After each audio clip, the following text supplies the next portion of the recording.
дар баробари фаъолияти боғу токпарварӣ ва кишти мавсимӣ дар шаҳри ҳисор сол аз сол шумораи гармхонаҳои доиму амалкунанда низ зиёд карда мешаванд, то кишоварзон дар онҳо парвариши зироатҳои гуногунро ба роҳ монда барои таъмини бозорҳои дохилӣ бо маҳсулоти барвақтӣ саҳми худро гузоранд. дар ин раванд масъулони соҳаи кишоварзӣ ҷиҳати бунёди гармхонаҳои муҷаҳҳаз бо технологияҳои каммасраф ва агротехникаи муосири парвариши зироатҳо бо хоҷагидорон ҳамкориро ба роҳ мондаанд. ҳоло дар шаҳри ҳисор дар масоҳати беш аз 9 гектар гармхона бунёд гардида, тибқи иттилои масъулон дар онҳо асосан сабзавоти барвақтӣ, лимӯ ва қулфинай парвариш карда мешавад. дар хоҷагиҳое ки бо гармӣ таъмин мебошанд, помидори бодингҳои онҳо ба фурӯш дар бозорҳои минтақаи ҳисор ва шаҳри душанбе бароварда шуда истодааст. дар дигар гармхонаое ки бо гармӣ таъмин нестанд, чинондани кӯчат давом дорад. парвариши қулфинай дар шароити гармхона низ самараи хуб ба бор меорад. то имрӯз аз гармхонаҳои қулфинайпарварӣ дар шаҳр аллакай якчанд маротиба ҳосили тайёр ба бозор бароварда шудааст.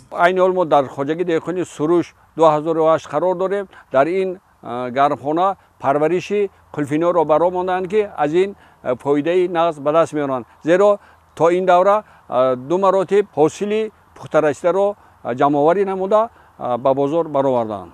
ҳамзамон хоҷагидорон дар як вақт аз як гармхона гирифтани 2-3 ҳосилро таҷриба карда истоданд. аз ҷумла дар хоҷагии деҳқонии Расули Имон соли якум аст ки дар як гармхона парвариши помидор ва ҳам қулфинайро ба роҳ мондаанд ки ҳоло нашъунамои хуб доранд. деҳқонон ниҳолони шинонидашударо бо усули қатрагӣ об медиҳанд ки ин метавонад намиро дар бихи ниҳолон мӯътадил нигоҳ дорад ва ба онҳо нашъунамои хуб бахшад. дар баробари фаъолияти пурсамари гармхонаҳо беҳтар намудани ҳолати мелиоративии заминҳо ва тоза кардани заҳбуру заҳкашҳо низ дар баъзе аз хоҷагиҳои деҳқонии шаҳр таваҷҷӯҳи масъулини идораи беҳдошти замин ва обёриро мехоҳад, то пеш аз оғози кишти баҳорӣ корҳои тозанамоии заҳбуру заҳкашҳо ба анҷом расонида шаванд.